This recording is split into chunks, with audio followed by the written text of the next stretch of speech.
E aí pessoal, tudo bom com vocês? Bem-vindos a mais uma aula, agora correção do capítulo 6, o nosso último capítulo da unidade 2. Então, vamos lá. Página 153, questão 1, tem um texto aqui, vamos ler o texto. Muito além de apenas estar por dentro da previsão do tempo, é importante conhecer os níveis de umidade do ar, porque eles podem influenciar na nossa saúde. Quando a umidade relativa do ar é muito alta, é comum as pessoas não sentirem bem por causa da dificuldade de evaporação natural do corpo, o que impede a perda de calor. Ou seja, quando a umidade do ar está muito alta, a gente fica com aquela sensação de abafado, que o nosso corpo ele não consegue perder água. Isso é muito comum, por exemplo, lá na Amazônia, cidades como Manaus, onde a umidade do ar é muito alta, ela faz muito calor. Então, calor com umidade do ar alta também não é muito bom, ok?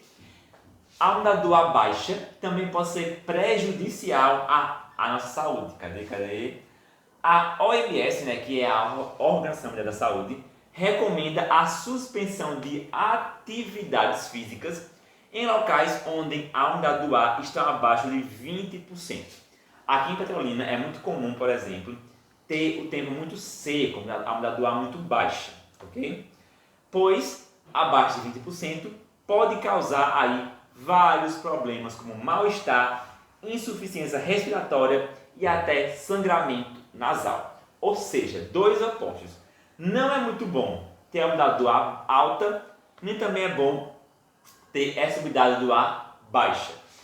Com base no texto e em tudo aquilo que foi aprendido até agora, na sala de aula, responda: o que se entende por umidade relativa do ar? Então, a umidade do ar ela é o quê? O vapor de água que está presente no ar, ok? Então, são vapores de água aí, água no estado gasoso que está presente no ar, ou seja, corresponde à quantidade de vapor de água presente no ar atmosférico. Então, o nosso ar ele possui o vapor de água. Quando está muito alto, é prejudicial. Quando está muito baixo, também é prejudicial.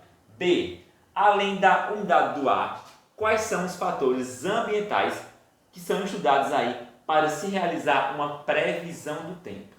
A umidade do ar é apenas um deles, mas também eu posso ter temperatura, nuvens, direção e velocidade do tempo, do vento, quantidade de chuva que se precipita em uma região, entre outros. Aqui são outros fatores ambientais que eu posso usar para prever o tempo. 2. Comente sobre a importância da meteorologia para o nosso dia a dia. Pessoal, se os seres humanos não tivessem aí inventado um sistema para prever o tempo, seria muito complicado viver no mundo hoje em dia, porque poderia chover a qualquer momento, ter desastres ambientais e naturais, enfim. Então, a meteorologia nos ajuda aí a prever o tempo e as condições favoráveis, por exemplo, para um agricultor iniciar um plantio, ou seja, para viajar, para trabalhar, para sair de férias, para andar de avião inclusive, é importante saber as condições do tempo. Se o tempo não estiver bom, por exemplo, o avião não embarca, o navio também não sai do porto. Então, é muito importante saber aí prever o tempo, saber se as condições são favoráveis ou não. 3. Faça a diferenciação dos aparelhos a seguir usados na meteorologia. Letra A. Anemômetro. Ele verifica a velocidade do vento. Letra B. Higrômetro.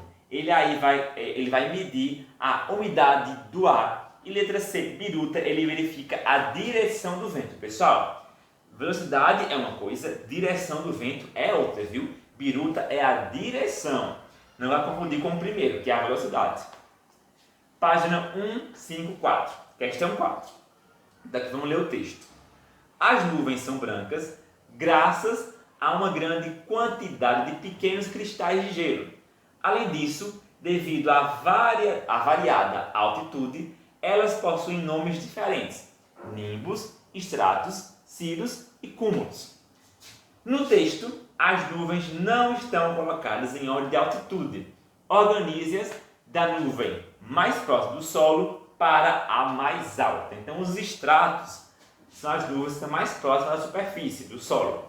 Depois vem os nimbos, os cúmulos e os cirros. Então, aqui é a ordem crescente, né, do solo para a atmosfera, da altitude das nuvens.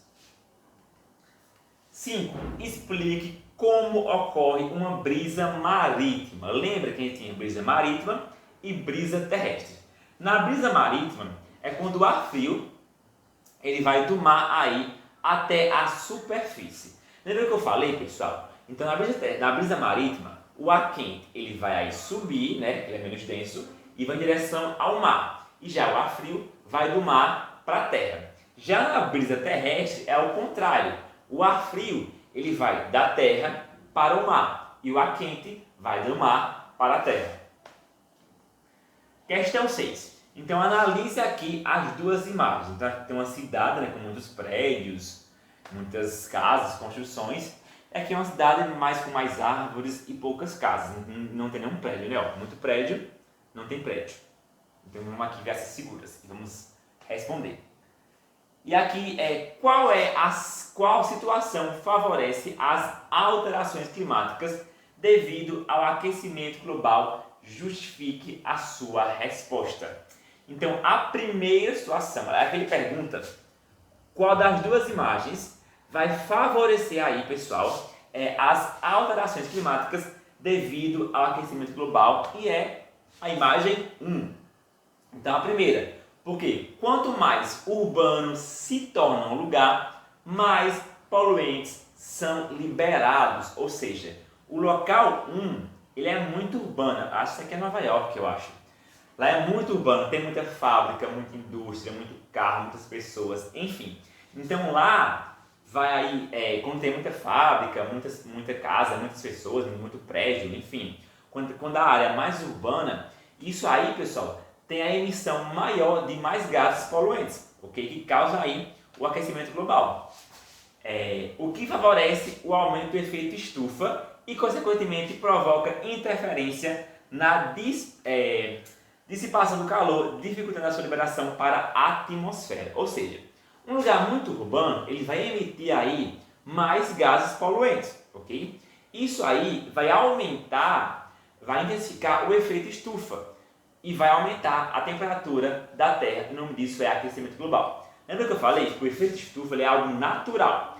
Porém, quando ele fica intensificado pela ação humana, aí vai causar o aquecimento global. Então, não é bom quando o efeito estufa ele se intensifica devido à ação humana. Ok, pessoal? Página 155. Questão 1. A maior parte dos fenômenos meteorológicos, como as chuvas, os ventos e os deslocamentos de massa de ar, ocorrem na troposfera. Então, troposfera aí vai ser a camada responsável da Terra, onde vai ocorrer aí as chuvas, os ventos e os deslocamentos da massa de ar. Questão 2. Marcelo, um meteorologista, acabou misturando todos os equipamentos de análise da estação meteorológica onde trabalha.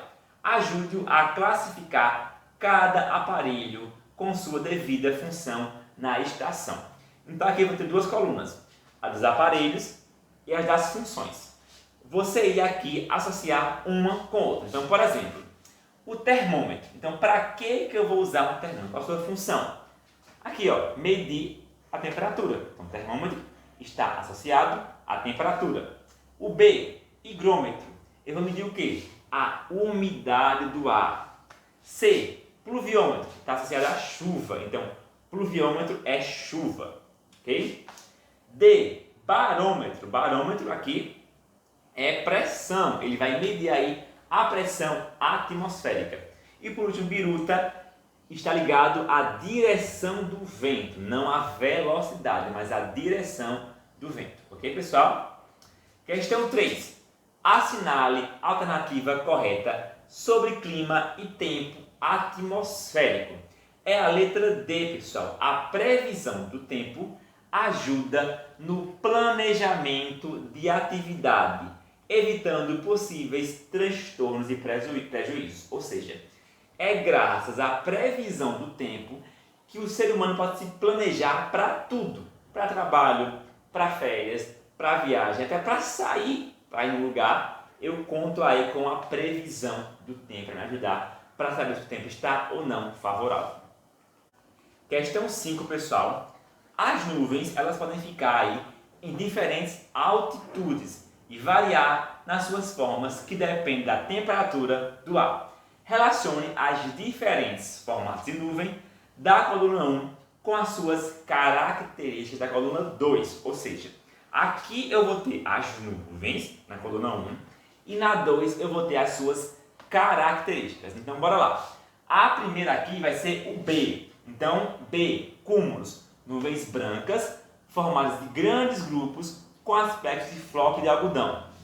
Depois aí do B, eu vou ter o D, pessoal. Então aqui, ó, B, D, nimbos, são nuvens de cor cinzas, escuras, portadoras de chuvas, ok? Depois do D, eu vou ter o A, então aqui A, cirros, nuvens altas de cor branca, podem ser formadas de cristais de gelo. E por último aqui, pessoal, o C, que vai ser os estratos que formam grandes camadas que cobrem o céu como se fosse um nevoeiro. Ok, pessoal? Página 158. O deslocamento das massas de ar que dão origem aos ventos faz sempre o que, pessoal? Letra C. Das áreas de alta pressão para as áreas de baixa pressão. Ou seja, o ar ele sempre vai se deslocar das áreas de alta pressão para as áreas de baixa pressão. Então é assim, pessoal, que as massas de ar se deslocam da área de alta pressão para a área de baixa pressão, ok? Página 159, questão 12. Se o clima é a variação de tempo de um lugar, pode-se afirmar que a alternativa que indica respectivamente o tempo e clima são o que, pessoal? Tempo e clima são coisas diferentes, ok? Então, clima é uma coisa, tempo é outra. Então, ele pede aqui para você identificar aí qual alternativa tem um conceito certo de tempo, que é uma situação, né, que vai ilustrar aí o tempo e o clima. Então, é a letra D. Vamos ver.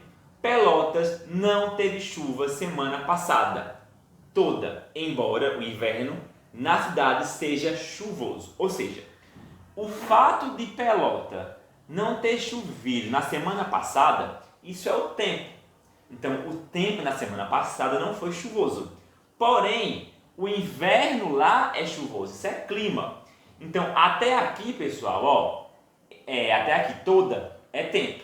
Então, até não chover um dia, chover outro, isso é tempo. Porém, o que caracteriza o inverno é a chuva. Então, isso é clima. Então, lá tem um clima chuvoso no inverno. Ok, pessoal? Então é isso, gente. E até a próxima aula.